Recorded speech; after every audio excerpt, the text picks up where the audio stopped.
اب یہ بڑی حیران کن آیات آ رہی ہیں اگلی.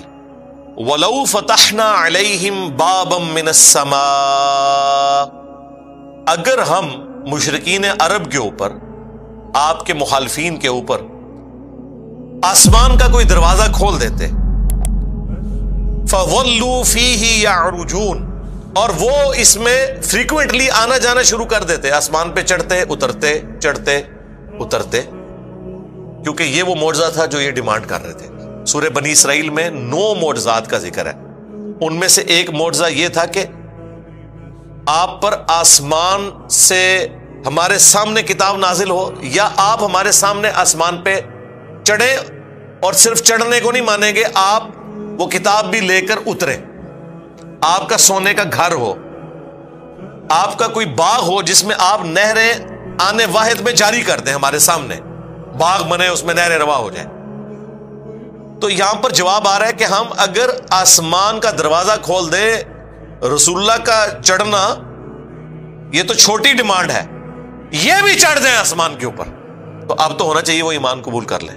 نہیں، لقالوا انما سکرت ابصارنا، تو ضرور یہ کہیں گے کہ یہ تو ہماری آنکھوں کے اوپر پردہ ڈال دیا گیا، سکر کی کیفیت میں ہم چلے گئے، ہمیں مدہوش کر دیا گیا، یعنی جو نظر آ رہا ہے ایسا نہیں ہے، ہم کوئی نہیں چڑھ رہے. بل نحن قوم مسحورون، بلکہ ہم پہ تو جادو کر دیا گیا، ہم ایسی قوم ہیں جن پر جادو چل گیا. یعنی تھوڑی دیر پہلے جو معجزہ مانگ رہے تھے نبی کے حق میں، اللہ کہہ رہا ہے کہ یہ معجزہ تمہارے حق میں بھی اگر ہم کر دیں نا تو اگلا بہانہ بھی تیار ہے. تو اب آپ اندازہ لگائیں، یہاں پر دعوت حق کے اگینسٹ جو لوگ بہانے تراشتے ہیں، اللہ تعالیٰ بھی اسی چیز کو ہائی لائٹ کر رہا ہے کہ میں بھی جو دعوت پیش کرتا ہوں نا، کوئی نہ کوئی بہانہ تیار کیا ہوتا ہے، انہوں نے اپنی کی بھی بات سے پیچھے ہٹ جائیں گے. کتنی بڑی ڈیمانڈ تھی کہ ہمارے سامنے پیغمبر چڑھے، اللہ نے کہا پیغمبر کو چھوڑو، تمہیں بھی چڑھا دیں گے، چلو آگے ٹورو. پھر تم نے کہنا ہماری آنکھوں کے اوپر جادو ہو گیا. یعنی جب پوائنٹ آف نو ریٹرن آ جائے. اسی چیز کو سورۃ الانعام میں اللہ تعالیٰ نے بیان کیا کہ اگر ہم انہیں دنیا میں دوبارہ واپس بھیج دیں تب بھی یہ وہی اعمال کریں گے. ویسے انسان کو یقین نہیں آتا کہ جو شخص آخرت کا دن دیکھ کر آ جائے، وہ دنیا میں آ کر وہ عذاب دیکھنے کے بعد بھی وہی حرکتیں دوبارہ کرے. لاجیکلی یہ بات سمجھ نہیں آتی، لیکن میں لاجیکلی ثابت کروں گا یہ کیسے ہو جائے گا. میں نے کہیں پڑھی نہیں ہے لیکن میں یہ آپ کو ثابت کر دوں گا. وہ اس طرح کہ یہاں پر آپ دیکھیں اللہ تعالیٰ فرما رہا ہے کہ اگر آسمان پہ یہ چڑھ بھی جائے نا، تب بھی ان کے پاس اگلا بہانہ یہ ہوگا کہ ہماری آنکھوں پہ پردہ ہے، ایکچولی ہم نہیں چڑھے، ہم پہ جادو ہو گیا، یہ سب کچھ ایلوژن ہے. اب اس کیس میں کیا ہو سکتا ہے؟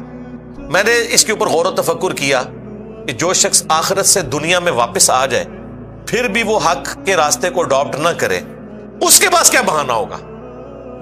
بڑا آسان بہانہ ہے. وہ کہے گا ایک دفعہ گیا تھا نا، چھوڑ دیا تھا، اب بھی چھوڑ دے گا، یہ بہانہ ہوگا.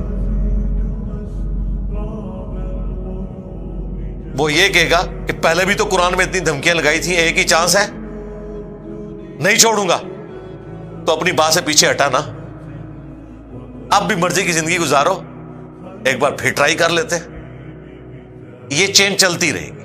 اور دنیا میں ایسا ہوتا ہے کہ جو لوگ موت کے منہ سے واپس آتے ہیں نا، پھر وہی کام کرنے شروع کر دیتے ہیں. لگ رہا ہوتا ہے کہ پتہ نہیں جس گھر جب میت ہوئی ہوتی ہے نا، وہاں جو لوگوں کا ایٹیچیوڈ ہوتا ہے، لگتا ہے کہ سب سے زیادہ خوف خدا ان کے اوپر ہی طاری ہو گیا، لیکن بس دفنانے کی دیر ہے، وہی حرکتیں دوبارہ شروع کر دیتے ہیں.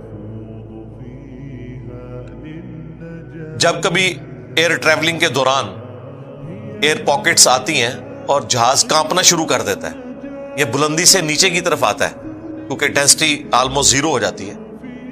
لوگوں کی چیخیں سنی ہیں ہم نے، یہ خود ہم ایسے جہاز میں نے سفر کیا ہوا ہے. بلکہ ہمارے ایک دوست بتانے لگے کہ کراچی سے وہ واپس آ رہے تھے تو راستے میں موسم اتنا خراب ہوا کہ وہ جو پر ہے نا وہ ہلتے ہوئے نظر آ رہے تھے، جیسے کہ یہ چیل کے پر ہوتے ہیں. ظاہر اب وہ تو فکسڈ ہے، اگر وہ ہل رہے ہیں تو اس کا مطلب ہے پر ٹوٹنے کی بس دیر ہے، تو جہاز تو نیچے. تو وہ کہہ رہے ہیں ہم نے لوگوں کی چیخیں سنی، لوگ کلمہ پڑھ رہے ہیں اور اللہ کو یاد کر رہے ہیں کیونکہ کنکلوڈ کر بیٹھے لائف، ٹھیک ہے. الٹیمیٹلی ڈیسیژن کیا جو سول ایویشن اتھارٹی تھی کہ آپ اس کو اسلام آباد کی بجائے نا سیالکوٹ لینڈ کروا دیں کیونکہ راستے میں تو اب موسم مزید خراب ہے. وہ کہتے جب ہم ایئرپورٹ پہ اترے تو ادھر آ کے پھر لوگوں کا وہی ایٹیچیوڈ تھا. اب اس میں پھر مزید یہ مسئلہ ہوا کہ کئی لوگ ایسے تھے کہ جو وہیں کے تھے اور جو وہاں کے نہیں بھی تھے، انہوں نے کہا کہ جی آپ ہمیں یہیں اتار دیں، ہم بائی روڈ جائیں گے اب اسلام آباد، ہم نے نہیں دوبارہ جہاز میں بیٹھنا. لیکن وہ تو ان کا رول ہے نا، وہ پھر راستے میں سواری نہیں اتارتے. لوگوں نے چیخو پکار کی کہ نہیں اب ہم نے اس جہاز میں آگے سفر نہیں کرنا. حالانکہ یہ نہیں سوچتے کہ ہو سکتا ہے جہاز تو سیفلی پہنچ جائے، جس روڈ پہ تم سفر کرو وہاں ایکسیڈنٹ ہو جائے جہاز، تو پھر بھی اس وقت سب سے زیادہ سیف سواری جو ہے وہ جہاز کی ہے.